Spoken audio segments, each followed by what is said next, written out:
En las montañas y llanuras de Nuevo León, un fenómeno comenzó a inquietar a los granjeros locales. No se trataba de una sequía, ni de una plaga de insectos, sino de algo mucho más inesperado. Más de 300 jabalíes salvajes que aparecieron como una ola oscura desde los montes. Los animales descendían en manadas compactas, con gruñidos ensordecedores y colmillos que brillaban bajo la luna. No había cerca ni campo de cultivo que resistiera su fuerza. En cuestión de minutos, parcelas enteras de maíz, sorgo y frijol quedaban destruidas, como si hubiera pasado un huracán. Los granjeros, que dependían de cada grano para alimentar a sus familias y su ganado, pronto se vieron en medio de una verdadera pesadilla. La primera reacción fue la incredulidad. Nadie imaginaba que en Nuevo León, conocido por su tierra trabajadora y su gente fuerte, los jabalíes llegarían a multiplicarse de esa manera. Pero pronto el problema dejó de ser un rumor para convertirse en un hecho innegable. De noche, los animales recorrían caminos rurales, atacaban huertos y hasta irrumpían en corrales donde el ganado pastaba indefenso. Cada ataque dejaba pérdidas millonarias en cosechas y sembradíos, y con ellas crecía la desesperación. Los granjeros comprendieron que si no actuaban pronto, la invasión acabaría con la estabilidad de la región. Los primeros intentos de defensa fueron improvisados. Algunos colocaban fogatas en los límites de las parcelas para ahuyentar a las manadas, mientras otros disparaban al aire con escopetas viejas heredadas de sus padres. Pero los jabalíes, astutos y agresivos, no se intimidaban con facilidad.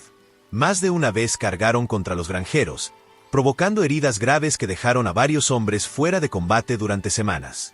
Aquello dejó claro que no se trataba de simples animales salvajes, sino de un enemigo organizado y capaz de poner en jaque a toda una comunidad. Fue entonces cuando los granjeros decidieron unir fuerzas. Las familias que antes trabajaban de manera independiente comenzaron a coordinarse como si fueran un solo ejército.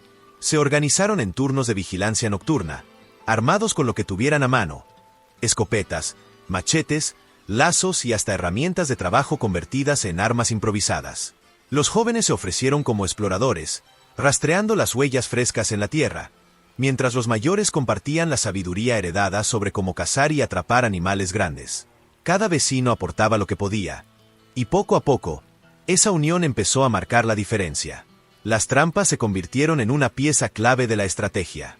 Al inicio eran rudimentarias, hechas con troncos, piedras y lazos escondidos entre la maleza. Pero a medida que pasaban las noches, fueron perfeccionándolas. Algunos granjeros fabricaron jaulas metálicas capaces de resistir la fuerza de varios jabalíes al mismo tiempo, mientras otros cavaban zanjas profundas camufladas con hojas secas. Cada trampa era una apuesta peligrosa, pues los animales aprendían rápido y evitaban caer 2 veces en el mismo engaño. Aún así, poco a poco, los resultados comenzaron a notarse. Las noches en Nuevo León se transformaron en verdaderas batallas campales. Desde las azoteas de las casas se escuchaban los disparos, los ladridos de los perros de caza y los gritos de los granjeros coordinando emboscadas. Los jabalíes respondían con embestidas violentas, rompiendo cercas y derribando árboles pequeños a su paso. El enfrentamiento dejaba un rastro de caos que al amanecer revelaba la magnitud de la lucha. Campos pisoteados, animales heridos y hombres agotados después de resistir horas de ataque. Pero en cada amanecer también quedaban señales de que la estrategia funcionaba. Menos manadas, más trampas exitosas y una comunidad que se negaba a rendirse. En medio de la desesperación, algunos jóvenes innovadores comenzaron a usar tecnología. Con linternas potentes, radios de comunicación y hasta cámaras viejas, coordinaban mejor los puntos de ataque. Los vehículos también se adaptaron. Camionetas reforzadas con planchas de metal sirvieron como barreras móviles, capaces de bloquear el paso de los animales en caminos estrechos. Esta mezcla de tradición y modernidad dio a los granjeros una ventaja decisiva, permitiéndoles enfrentarse de forma más organizada a una amenaza que parecía interminable. Las mujeres y los niños no fueron simples espectadores. Mientras los hombres combatían en los campos, ellos mantenían encendidas las hogueras, preparaban alimentos para las patrullas y tocaban cacerolas para generar ruido y desorientar a los jabalíes. Era un esfuerzo colectivo en el que cada mano contaba, porque la invasión no distinguía edades ni géneros. La comunidad entera había sido empujada a la guerra, y juntos estaban dispuestos a resistir. Los primeros 100 jabalíes eliminados marcaron un punto de inflexión. No era una victoria definitiva, pero sí un recordatorio de que el sacrificio y la unión daban resultados. Los granjeros comenzaron a recuperar la confianza, comprendiendo que, aunque el enemigo era numeroso, también podía ser vencido. Las historias de resistencia se compartían en las reuniones nocturnas alrededor del fuego, y los niños se escuchaban atentos, aprendiendo desde pequeños lo que significaba defender la tierra que los había visto nacer. Sin embargo, aún quedaba un largo camino por recorrer. Las manadas seguían llegando desde los montes, y cada noche traía consigo un nuevo desafío. Pero ahora los granjeros de Nuevo León estaban preparados, con más experiencia, mejores trampas y una determinación que los mantenía firmes frente al peligro. Lo que al inicio parecía una tragedia inevitable, poco a poco se transformaba en un relato de resistencia que nadie en la región olvidaría jamás. Las noticias de la resistencia en Nuevo León comenzaron a extenderse rápidamente por los pueblos cercanos. Lo que antes parecía un problema local pronto se reconoció como una amenaza regional. Más de 300 jabalíes no eran solo un peligro para un par de comunidades, sino para todo el sistema agrícola de la zona. Los granjeros sabían que cada noche perdida significaba toneladas de alimentos destruidos y animales domésticos heridos o muertos. La presión era insoportable, pero también los impulsaba a perfeccionar sus estrategias, porque la alternativa era rendirse y abandonar la tierra que habían cultivado durante generaciones. El cansancio era visible en sus rostros. Los hombres regresaban al amanecer con la ropa cubierta de polvo, sudor y sangre, tanto propia como de los animales abatidos. Las mujeres atendían heridas con vendajes improvisados, y los niños, demasiado jóvenes para comprender la magnitud de lo que sucedía, observaban con una mezcla de miedo y admiración. En cada casa del campo, las conversaciones giraban en torno a los ataques, las trampas más efectivas y los planes para la siguiente noche. El día servía solo para reparar lo dañado y prepararse para un nuevo enfrentamiento. Una de las innovaciones más significativas fue la creación de emboscadas coordinadas en puntos estratégicos. Tras observar los movimientos de las manadas, los granjeros comprendieron que los jabalíes seguían rutas fijas en busca de agua y alimento. Aprovechando ese patrón, comenzaron a colocar trampas en los accesos naturales a los sembradíos, mientras pequeños grupos de hombres armados esperaban ocultos entre la vegetación. Cuando la manada entraba confiada, se encontraban rodeados y sin posibilidad de escape. Estas operaciones eran arriesgadas, porque enfrentarse cuerpo a cuerpo con animales de más de 100 kilos podía ser letal, pero los resultados empezaron a inclinar la balanza a favor de los campesinos. La cooperación entre familias fue clave. Vecinos que antes apenas se saludaban ahora trabajaban hombro con hombro, compartiendo recursos y turnándose en las vigilias. Cada escopeta, cada machete y cada perro de caza contaban. Incluso aquellos que no podían luchar directamente encontraban un papel: preparar comida caliente para los vigías, mantener encendidas las fogatas en los caminos o alertar con silbidos y campanas en cuanto detectaban movimiento entre los arbustos. Nadie quedaba fuera de la resistencia, porque todos sabían que el peligro era común. El aprendizaje era constante. Los primeros intentos dejaron lecciones duras: trampas destruidas, hombres heridos y ataques sorpresivos que ponían en jaque a la comunidad. Pero a medida que pasaban los días, las tácticas se perfeccionaban. Los jóvenes, curiosos y con acceso a información en teléfonos viejos, comenzaron a investigar métodos usados en otros países para controlar plagas similares. Con esas ideas adaptadas a su realidad, fabricaron cercos eléctricos rudimentarios, diseñaron jaulas de metal con mecanismos de cierre automático y hasta implementaron alarmas caseras hechas con latas y cuerdas que avisaban cuando los animales se acercaban. Las noches seguían siendo intensas, con un ruido ensordecedor que combinaba disparos, gruñidos y ladridos. Algunos ataques eran tan violentos que dejaban cicatrices permanentes en quienes sobrevivían. Los colmillos de los jabalíes podían desgarrar piel y músculo en segundos, y varios granjeros quedaron marcados de por vida.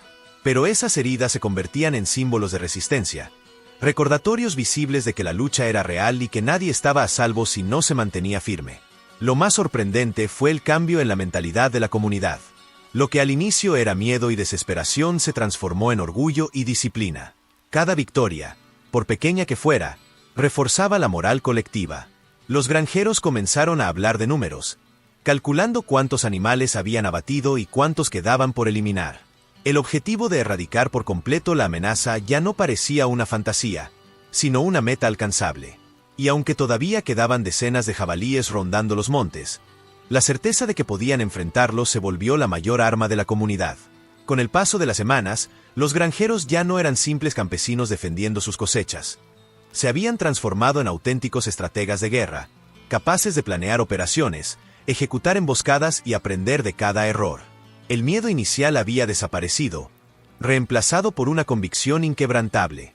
La lucha aún estaba lejos de terminar, pero el rumbo había cambiado.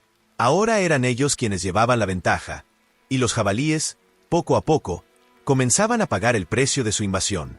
La batalla en Nuevo León contra los jabalíes había dejado de ser un acto desesperado para convertirse en una estrategia de resistencia organizada. Los granjeros ya no se sentían simples víctimas de una invasión, sino protagonistas de una guerra que ellos mismos habían aprendido a liderar. La comunidad, antes dividida en pequeñas parcelas, se había transformado en un frente unido. Los caminos rurales, iluminados por fogatas y patrullados con camionetas reforzadas, parecían más campos de batalla que senderos agrícolas. Cada noche era un nuevo capítulo en el que la astucia y la unión humana se enfrentaban al instinto salvaje de los animales. El cambio más notable se dio cuando los campesinos comenzaron a estudiar no solo las rutas de los jabalíes, sino también su comportamiento como manada. Descubrieron que los grupos estaban liderados por ejemplares dominantes que guiaban los movimientos de todos los demás. Abatir a esos líderes no solo reducía la fuerza de ataque, sino que desorientaba a los demás animales, rompiendo su coordinación. Esta observación se convirtió en un punto clave de la estrategia. Con paciencia y vigilancia, los granjeros identificaban a esos ejemplares más grandes y agresivos y los convertían en el blanco principal de las emboscadas. La tecnología rudimentaria también jugó un papel inesperado. Algunos jóvenes, usando radios viejos y linternas potentes, organizaron sistemas de comunicación que permitían avisar en segundos cuando una manada se aproximaba. Se establecieron códigos de silbidos y señales de luces para coordinar los movimientos en la oscuridad.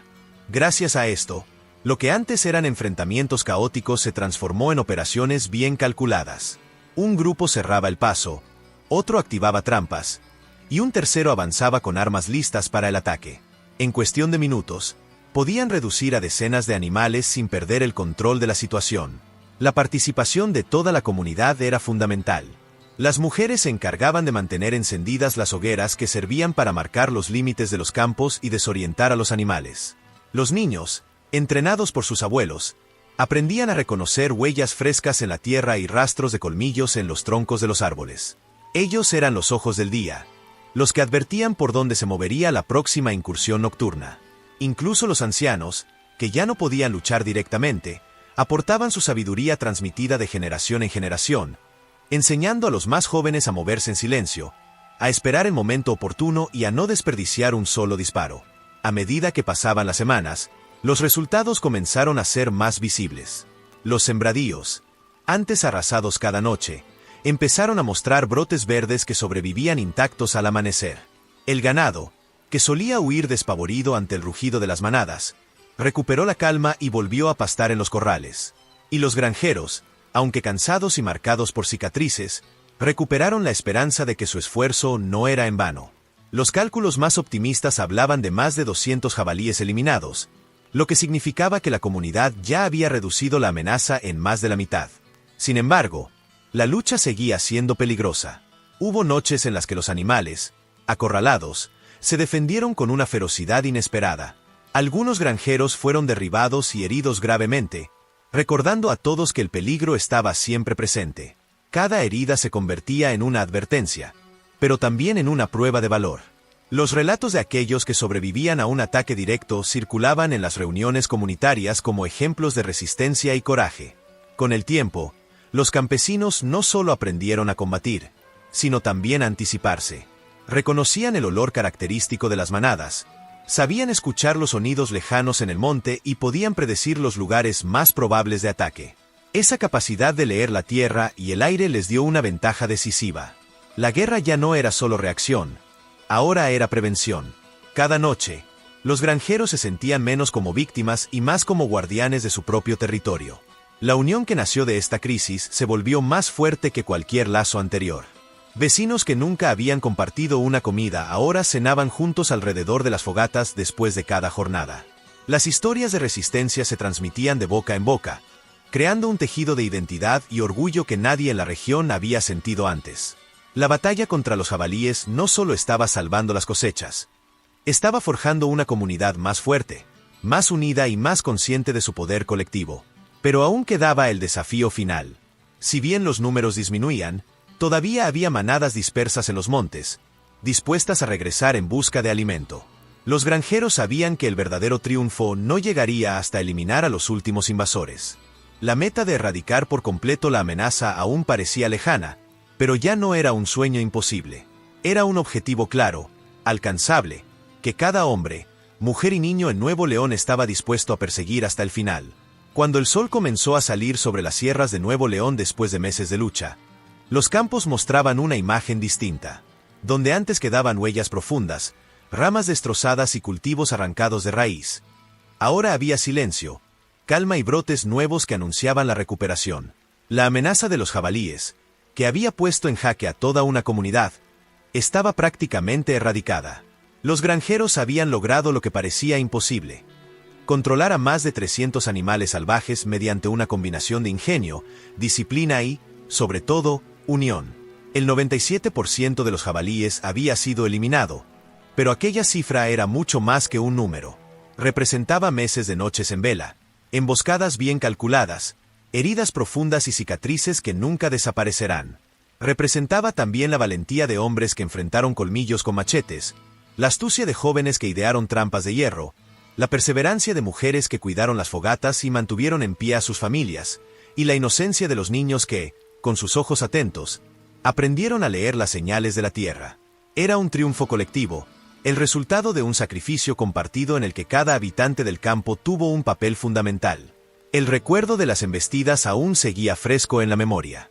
Nadie podía olvidar el sonido de las manadas entrando en los corrales, los gruñidos que helaban la sangre ni el momento en que el peligro estaba a solo unos pasos de destruirlo todo.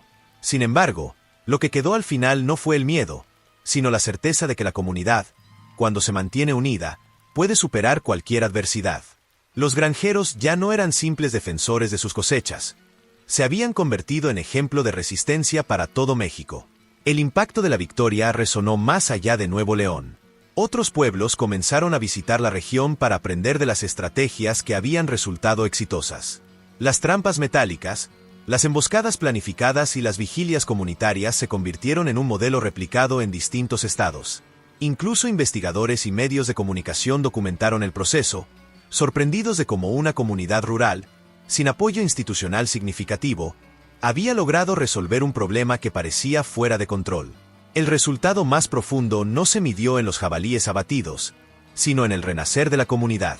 Vecinos que antes vivían aislados ahora compartían mesa y historias. Familias enteras descubrieron que su fuerza estaba en trabajar juntas. Los niños crecieron con un sentido renovado de orgullo hacia la tierra que defendieron junto a sus padres, y los ancianos, testigos de la batalla, transmitieron con emoción cada detalle como si se tratara de una leyenda que debía perdurar. La guerra contra los jabalíes cambió no solo el paisaje, sino también el corazón de quienes la vivieron. Y es precisamente esa historia, llena de sacrificio, valentía y unión, la que hoy hemos compartido contigo. Porque no se trata únicamente de animales salvajes ni de cosechas perdidas. Se trata de la fuerza del espíritu humano y de lo que puede lograrse cuando una comunidad se niega a rendirse. Quiero agradecerte sinceramente por acompañarnos en este relato, por escuchar cada detalle y ser parte de esta memoria que no debe olvidarse. Tu apoyo es lo que nos permite seguir narrando historias reales de resistencia, de lucha y de esperanza. Y si aún no lo has hecho, te invito a suscribirte a este canal, a dejar tu like y a compartir este video para que más personas conozcan lo que ocurrió en Nuevo León. Con tu ayuda, podremos seguir trayendo más relatos impactantes, más testimonios de coraje y más ejemplos de cómo la unión siempre encuentra la forma de vencer. Así, los campos de Nuevo León se levantaron nuevamente, libres de la sombra de los jabalíes, y con una comunidad más fuerte que nunca. Una victoria forjada en noches oscuras y defendida con sangre, fuego y esperanza. Una victoria que nos recuerda que, incluso frente a los desafíos más salvajes, siempre habrá un amanecer que ilumine el camino de los que luchan juntos.